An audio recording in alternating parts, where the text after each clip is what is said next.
Hello, and welcome to The Mind of a Therapist, a podcast where I interview psychotherapists and helping professionals in what they're passionate about in order to provide you with messages of encouragement and hope.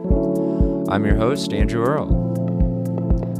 The Mind of a Therapist is sponsored by Psychological Counseling Services, healing hearts and transforming lives. Look into our intensive at pcsearl.com. In today's interview, I interview Elizabeth Sumpf.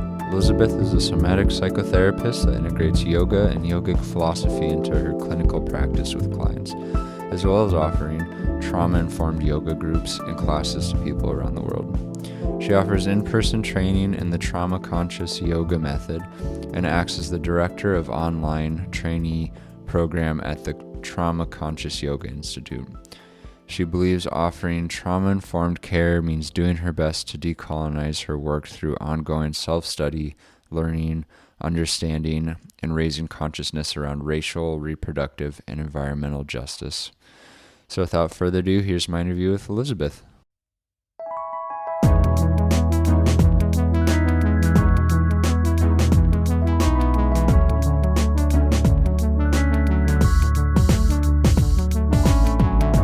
Well, Elizabeth, thanks for taking the time to be on the podcast today. The first question I tend to ask guests is, how do you view change? What does it take for an individual to change? What does it take for a relational system or a different system to change? That's a great question. I would say for myself that it is very individual. Like, I don't necessarily have a broad answer of what it takes to, change. But I would say that it's something we can't do alone. Like, I would say we would need connection and community. So I would offer that's where, and also with ourselves. So I'd say a big part of change is like self-awareness, and then being able to use that awareness to create change internally and externally.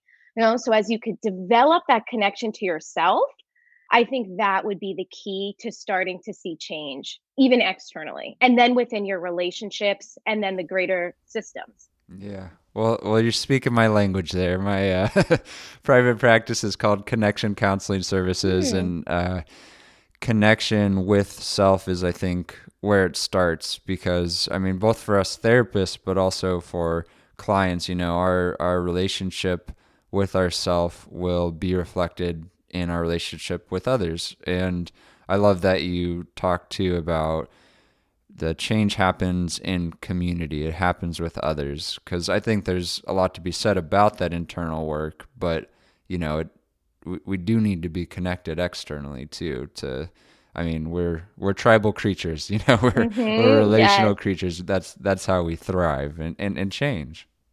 Yes, absolutely. And that too, on like a nervous system level, I'd say, or today we're looking at trauma in general, and working with trauma, is that's our social engagement system, which is within that parasympathetic part of our nervous system. But that's what we need essentially to be more online, we could say, or activated, to be able to even start, I think, to have a sense that change is possible and that change can happen, and start to have a sense of hope too. Yes. I think that's really important as well.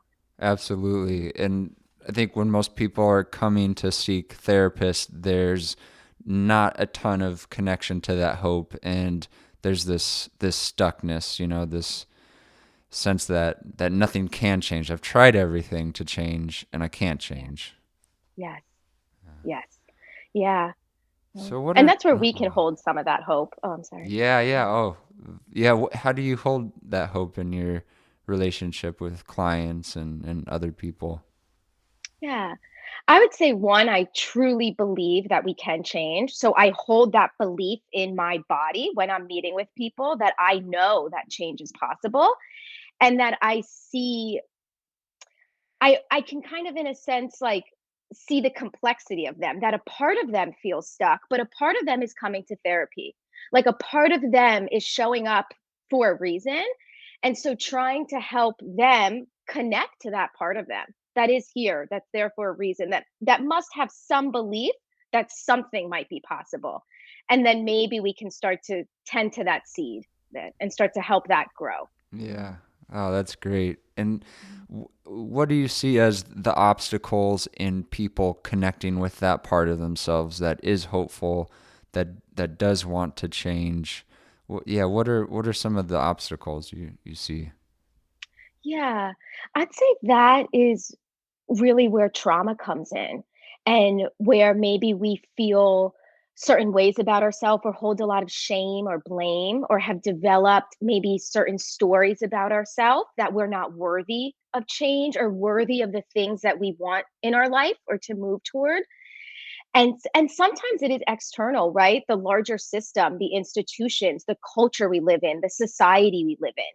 So I think part of it too is shifting from an individual, like this is your job to get better, and starting to make it part of the larger system.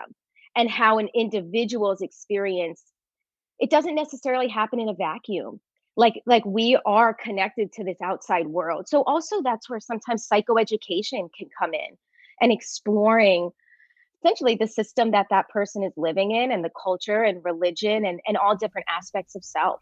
Yeah, absolutely. The biopsychosocial model, and yeah, Yeah. acknowledging the interplay of those systems in, and yeah, how we come to understand ourselves. And um you talked about shame there. I my understanding is shame is just so prevalent in our society. Mhm. It seems to really be at the heart of a lot of relational and psychological problems. Would you speak more about your clinical experiences with shame, your understandings about shame, your understandings about what helps shame? Yeah. So, I mean, I agree with you. It's so pervasive on so, such an individual within our society. And so shame, how I work with it, how I've learned to work with it is that it's essentially part of the freeze response. Like when we're looking at our nervous system, shame essentially freezes us. And so there's not much of a flow happening, meaning other beliefs or other aspects of self or we start to get really narrow vision, like something is wrong with me. Like a common shame belief is something is wrong with me. Mhm. Yeah. And we get frozen in that sort of belief system and frozen within our body. So I'd say starting to work with shame is very relational. Like I'll start to really and this is where like the relationship comes in or like we were saying earlier connection comes in or that social engagement comes in where I can start to hold some space for that part of them that's experiencing the shame and has the beliefs around the shame. So I start to work with it. One, a lot of psychoeducation. Like I do believe knowledge is power. So even educating someone on shame or how it's experienced with on their body, I would say, that Yeah. freeze response. Would you talked about the freeze response, you talked about some of the like stories of shame. Would you speak more about to some of the psycho ed you do around shame? Yeah, yeah. So we start to look at, and some of this is the client's individual experience, like how their belief systems have been developed around shame from a family or individual sense, as well as culture and society, based on their identity.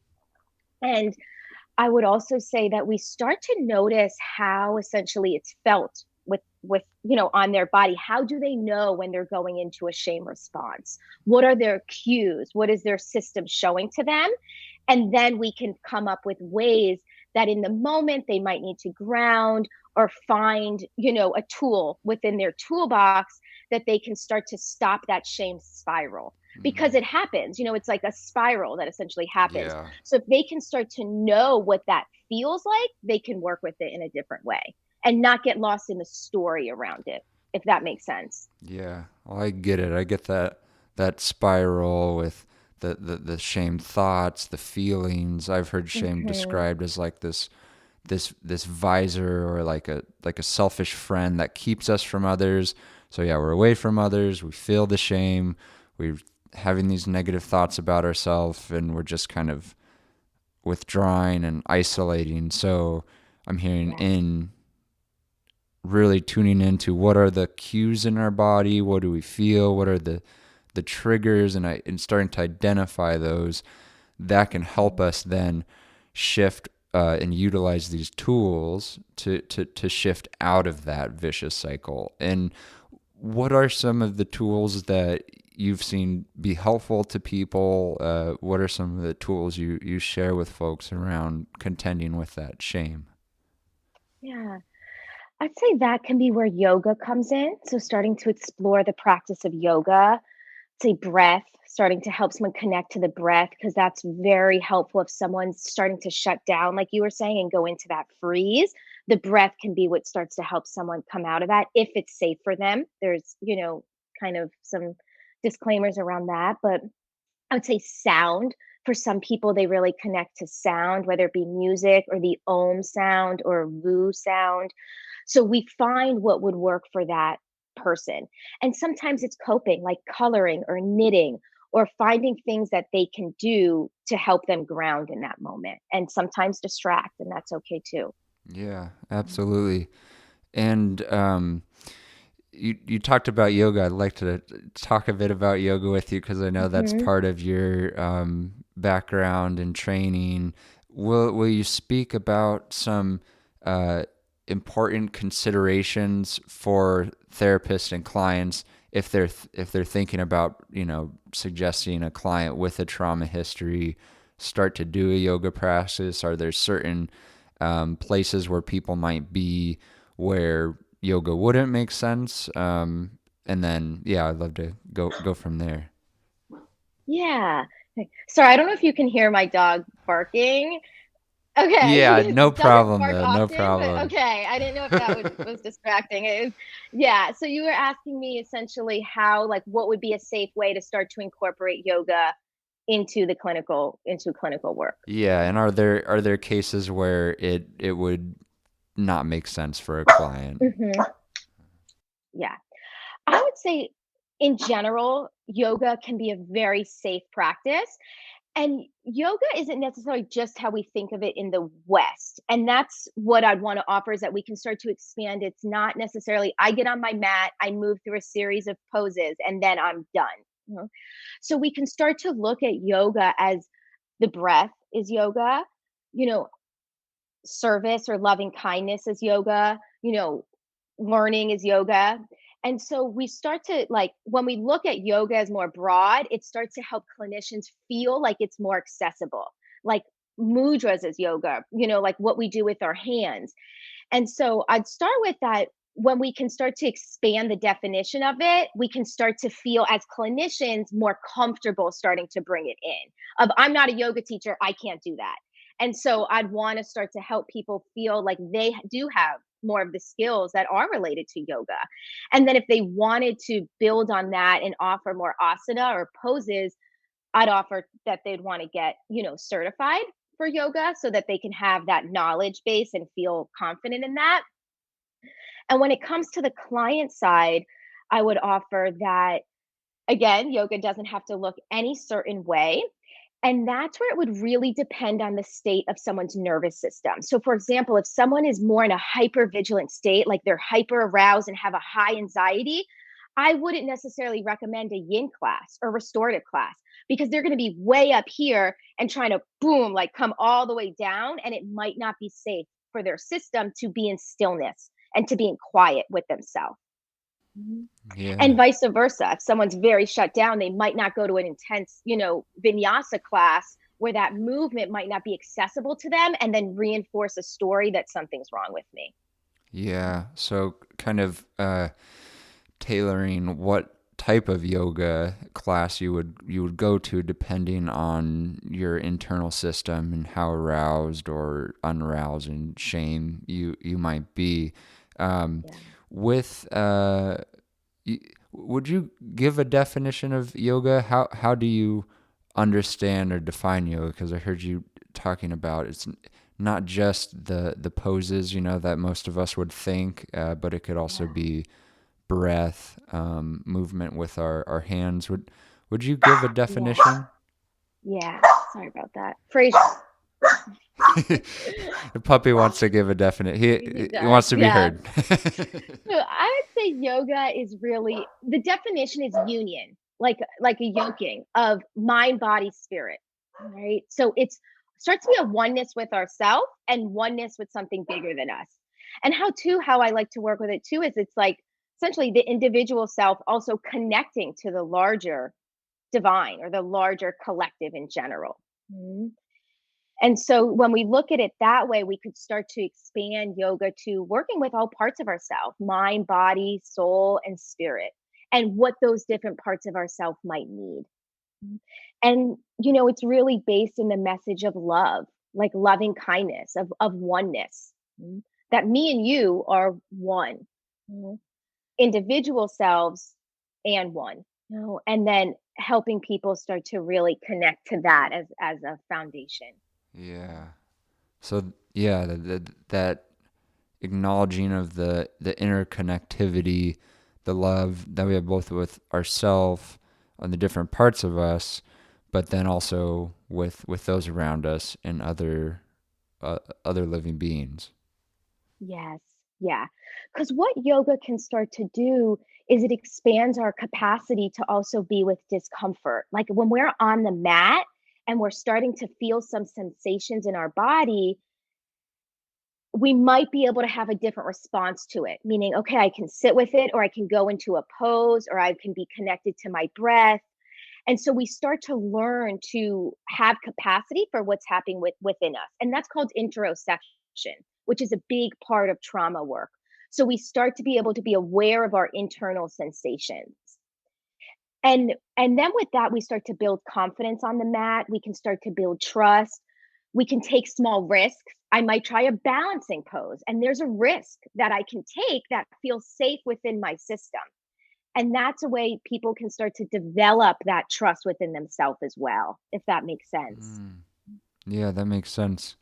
If someone's listening and they've not done yoga before, yoga is something they've heard about, obviously, but and they've thought about doing it. But what would you recommend for them? Would you recommend they find a yoga instructor, like a certain certification in their area? Would you recommend just going on to YouTube or some internet platform website and doing yoga classes there? What are some good first steps for people who are interested in learning more about yoga and starting to practice it themselves? Yeah. I'd always encourage, if possible, to find a trauma informed class so that they know that it might be able to meet their system where they're at. And I know that's not always accessible. So I would offer of maybe calling a studio, like if you wanted to go in person, of going and you could even check out the studio and give a call first and get an idea of the different teachers or look at their bio.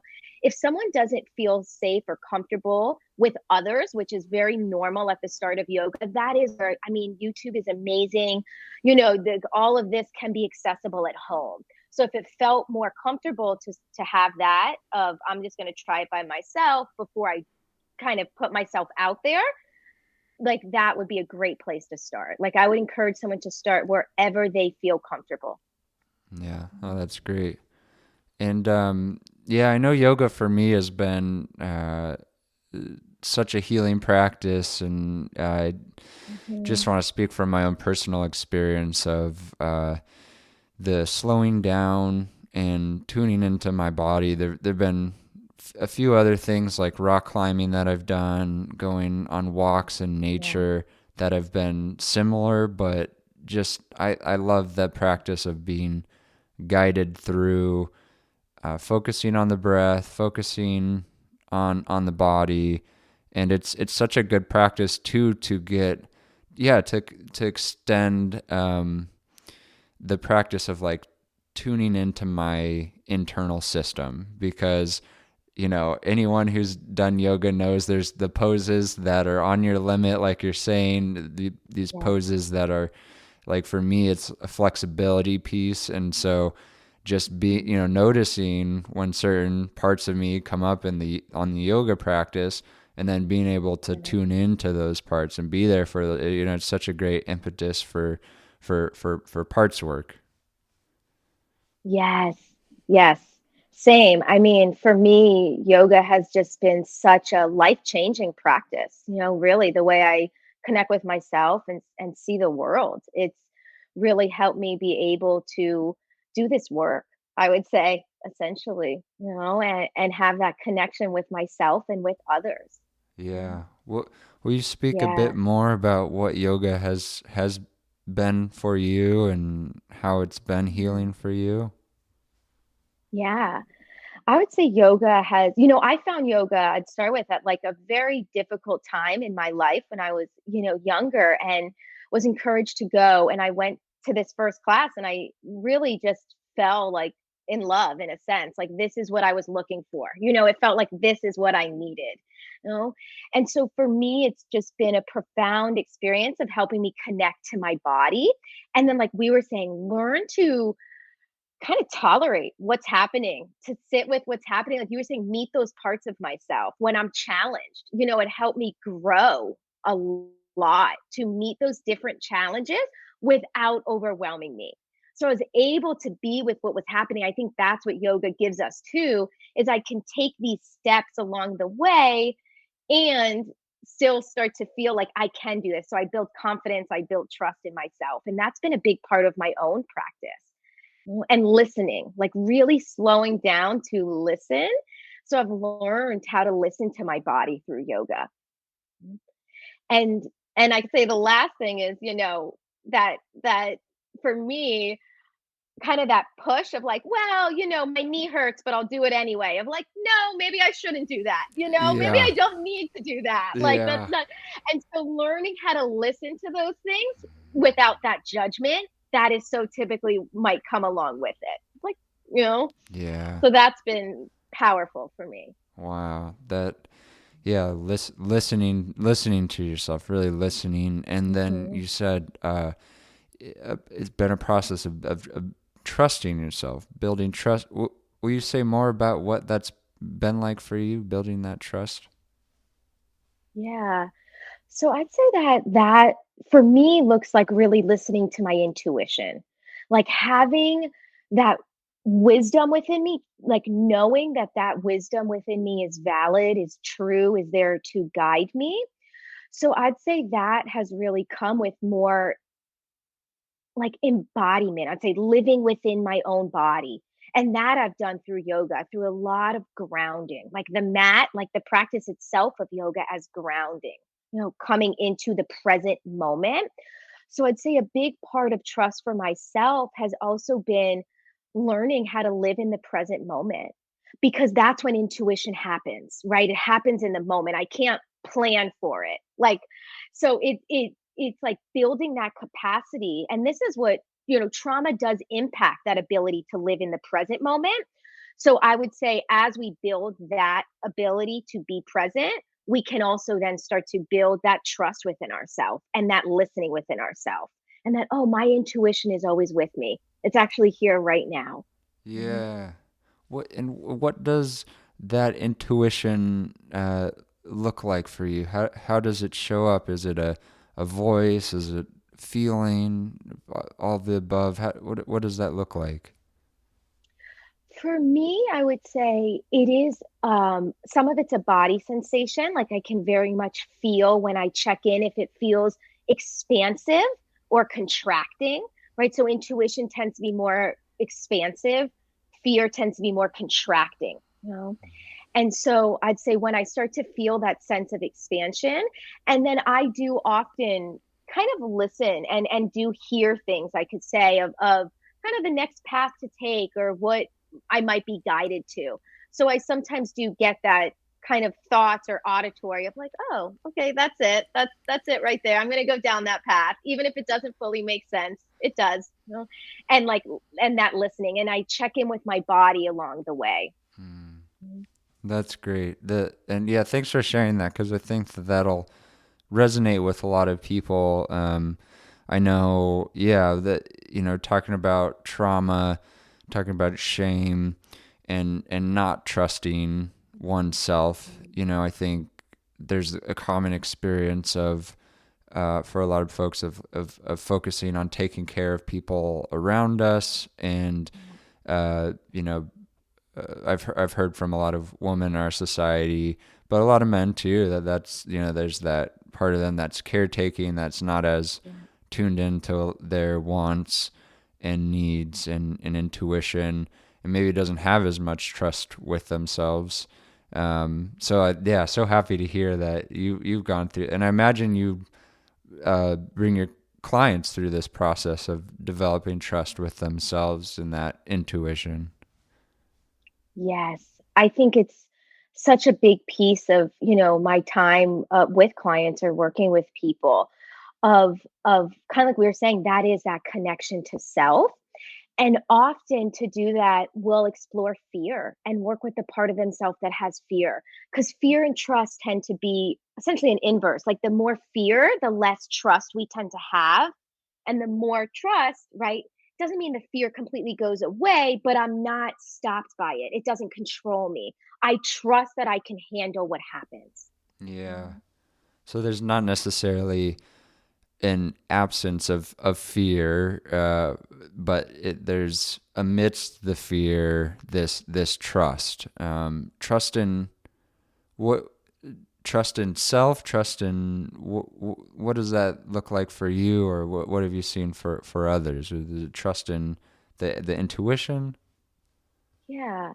I would say, yeah, it's trust in self, like trust and ability to make decisions. It doesn't always mean it'll be perfect, but it means Yeah. you have autonomy to make your own choices. Like you trust that you can make the choices that are best for you with whatever you have in that moment, whatever information you have in that moment. Yeah. So it's starting to trust I can make choices.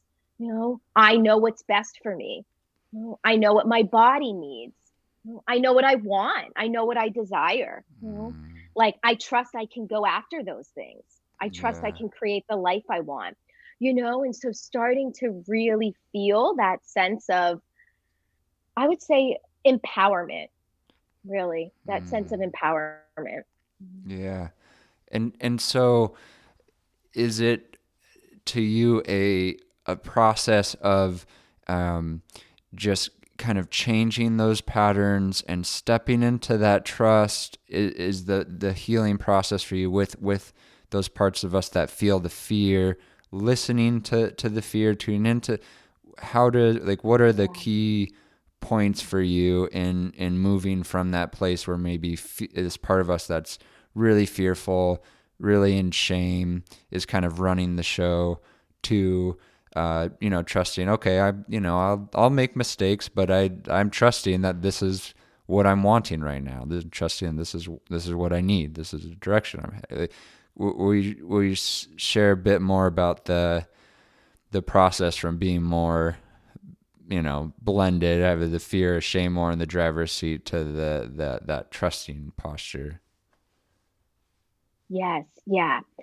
So I would say, just like you're saying, of working with the part of that person that experiences and holds that burden of fear, and starting to build a relationship of let's get curious about that part. How do we help you get a bit closer to it? And how do we help you listen to that part and get to know why it's here? So really building up curiosity, helping the client get some clarity around it, and eventually maybe compassion. Like maybe you eventually have a compassionate relationship with that part. And then along with that, I would say helping the client understand what's happening with their body, because those can be intense sensations. When we're having a fear response or moving into fight or flight, our body responds. So also helping a client on a nervous system level understand the state that they're in, fight, flight, or freeze, and how that feels on their body, because they might need to tend to that first before even going to the part of them. Like they might need to have some sense of, okay, I can tolerate what's here. I Yeah. can ground or I can build my capacity for that. So really getting familiar with those sensations and then working with them. Yeah, so getting familiar with those bodily feelings and sensations, and then working with those parts, because I know it's so common. I mean, if we have experiences as kids where we feel shame, embarrassed, fear, like we can't, we don't have control over the situation, and that we're, very flooded with emotions. makes sense that we don't want to visit those emotions again. And do you, by the way, do you have training in internal family systems, or are you familiar with IFS? Yes, yeah, I've done the IFS circle training, so that's where I Oh, do a lot of the parts work from.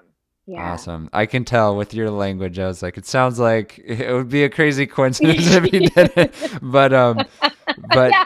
yeah, Yeah. that concept, I think, I mean, just makes so much sense to me that these parts of us, there, it's unpleasant to feel fear and shame, and we push Yeah. them, other parts of us, the protectors, push those parts aside, and but they're still there. And so that's that, bringing that self with that capital S energy of the curiosity and compassion, like you're saying, to really get to know those parts and give them what they need. That's Yeah, that's beautiful. Yeah. Yeah. I, Yeah. And oftentimes they want to be listened to. Sorry. Yeah. yeah. Oh, and I love the piece that you were sharing too, of really tuning into the body and Yeah. just, getting familiar with how that feels. And I've noticed for myself personally, when I am feeling something, I think there's a DBT technique of just naming the emotion. I feel it, Hmm. I notice it, I name the emotion, and it tends to kind of subside a bit just doing that. And yeah, I think Yeah. what a powerful tool and starting place for anyone who's listening and starting with this work, is to just to pause and slow down and connect with the body. Yeah. Yeah. I'm curious, what other techniques, what other like postures do you take in therapy that you find are really supportive to people, that you think would be nice to share with people who are interested in therapy? Yeah. Yeah. I would say, and I think I'm understanding your question. You could correct me if I'm wrong. I'd say that one, for me, it's very relational. So I'd say building a relationship with that client, again, based on trust, based on kind of knowing each other and consistency. And so I would say like a relationship that feels very safe is a big part of therapy. So I show up in that relational way.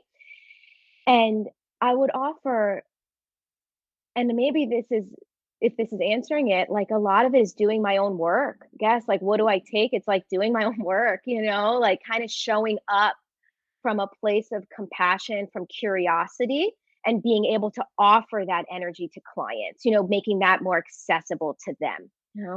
And then essentially how I kind of work with that client is really meeting them where they're at. So I'd always want people to feel safe that I'm going to meet them where they're at, and we're always going to work at the pace of their own system. So it's hard for me to give a generalized answer because I really listen to the wisdom of our body. I check in with my own body continually throughout session, even as I'm here talking to you, checking in with my own body. And then, I kind of check in with their body and check in with them continually throughout session. What do you notice? What do you notice now? What do you notice now? My clients will know that I'm going to ask that many times because I like it helps them build that awareness to their own body. And that awareness is key. That's where their Yeah. power starts to lie. Ah, that's beautiful. And it's that, yeah, the polyvagal theory there of the co-regulation, Yes. tuning into our bodies and making sure. I recently did a podcast with Dr. Nancy Morgan, and she was talking about Mhm. if she can, with this concept of self that we talked about with the capital S of IFS, is that it's a place of calm, of curiosity, of care, of compassion. And if those other parts of her, as a therapist, this applies to anyone, any relationship that we're in, we're going to be triggered, parts of us, and those Mhm. parts will be there. It's not, this work that we're doing isn't just to completely get rid of this part that feels shame, this part that Mhm. experienced trauma, but um, tune into our body, and if we can just have the majority part be that self, well, self's not a part, but the majority of the energy in our body be that self, that calm, that creativity, curiosity, then it really allows the person, across from us to feel safe, and then you inviting them into doing the same process of continuing to tune in and check in. That such an important part of our work. Yeah. Yeah, I love that. Yeah. Yeah. You don't practice as much anymore Reiki, but it is a part of your background, and I don't know a ton about Reiki, to be honest, and I was curious if I could pick your brain a bit about some of the assumptions of the practice of Reiki, your experiences practicing Reiki. I'd be interested to hear a bit about it. Yeah.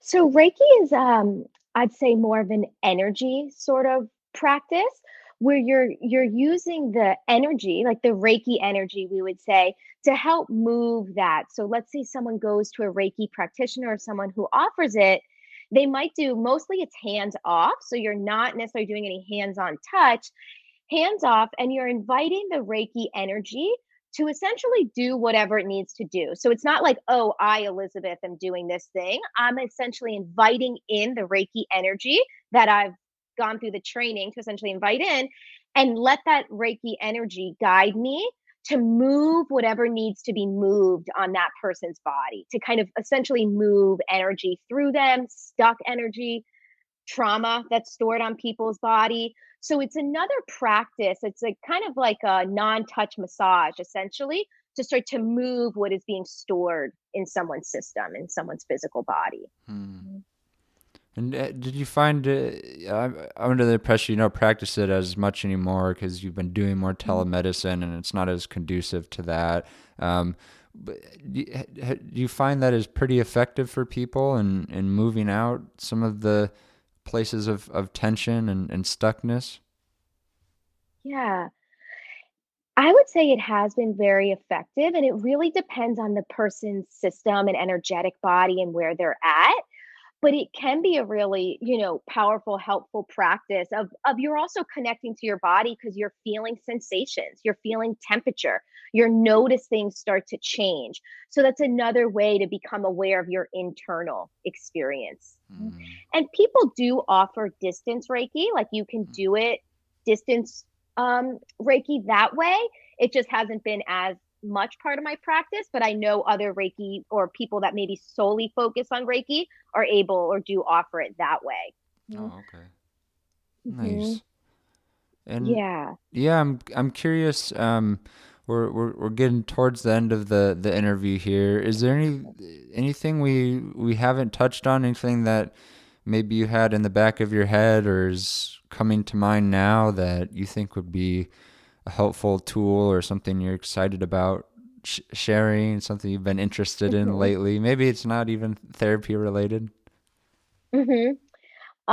It's a good question. I mean, I could go on and on with that one, but I would say that I would say I always encourage the people I work with, and this is big for myself, of connect to Mother Earth. Get outside, be in nature, connect to whatever you have accessible to you, because essentially the earth is a big part of our healing. Like that's what holds us, you know?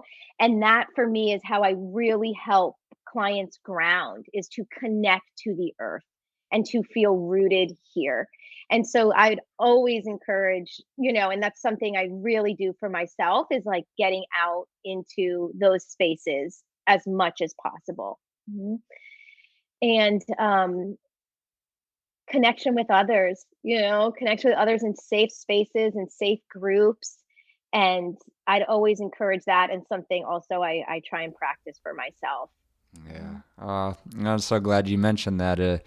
The listeners will know that the connection to the natural world's been huge for me, and I'm always trying to point people to spending Yeah. time outdoors for a myriad of reasons.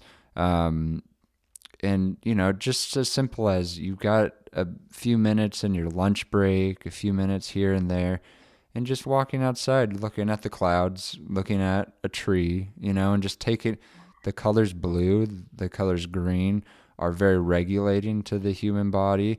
You could even do guided imagery, guided meditations where you connect with a space that's been very calming for you in nature. Maybe it's on top of a mountain by the ocean.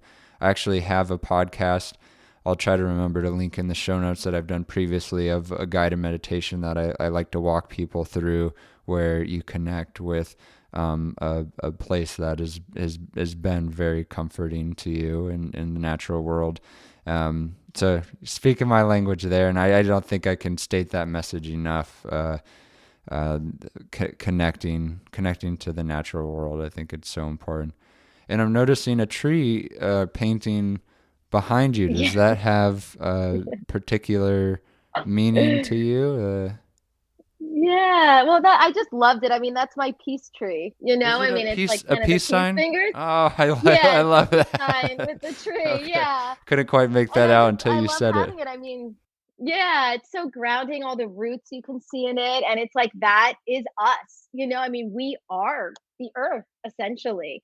And so, that's always what I feel is just can be a powerful piece in all of this and in our healing and our growth and our transformation is like that's what the earth does, right? She's in continual change, continual transformation, continual evolution, and so are we.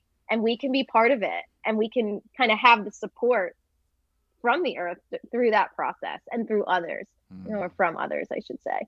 No, I love that. And are any, as we're talking about our connections to the earth and to the ecosystems around us, are there experiences you've had personally where you've really connected with something in the natural world has been impactful for you?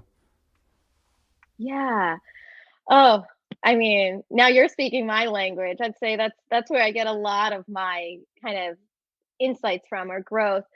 Um, I'd say for me, trying to think how to say this very briefly. Essentially, I'd say when I connect to the earth, I'm connecting to the elements within me. So when I go out to the desert, that fire within me gets reignited. And that fire within me is alive. When I go essentially into the forest and I connect to the trees, it's like I feel rooted, I feel grounded. That earth energy is within me.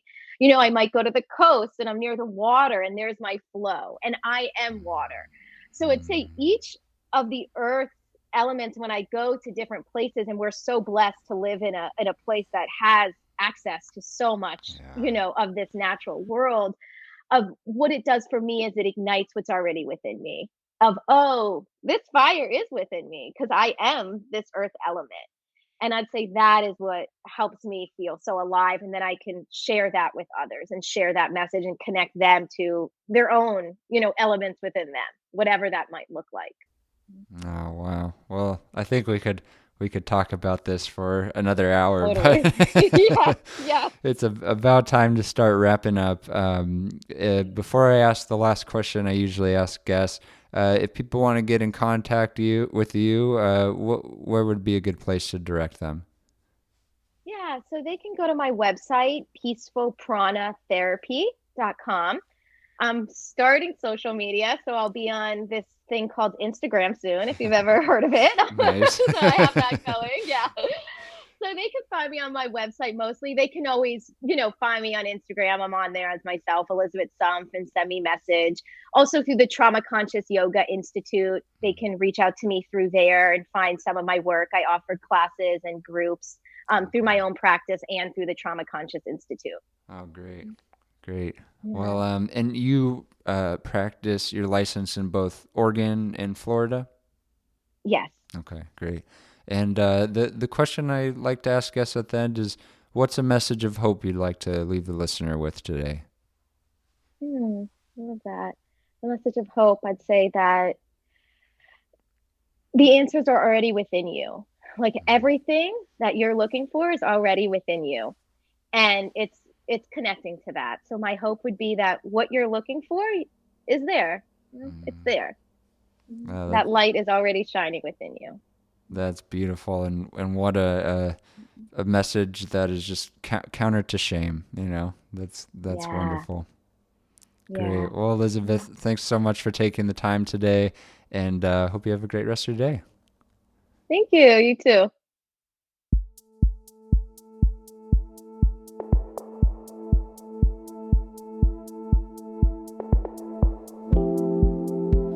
Please press the subscribe button, as well as rating and reviewing our podcast. This helps others connect with what you've been hearing. If you have any questions, please contact us at themindofatherapist@gmail.com. These questions will be kept anonymous. I want to thank Eric Price for the wonderful music you hear in this podcast. Additionally, this podcast was created to provide accurate and authoritative information on the subject matter. Although we are interviewing licensed therapists, they are not your therapists. This podcast is not intended to serve as direct medical advice and should not be used as a substitute for direct professional help. It is given with the understanding that neither the host, publisher, guests, or PCS are rendering legal, clinical, or other professional information. If you need a professional, we encourage you to find one. Visit Psychology Today to connect with a licensed clinician near you.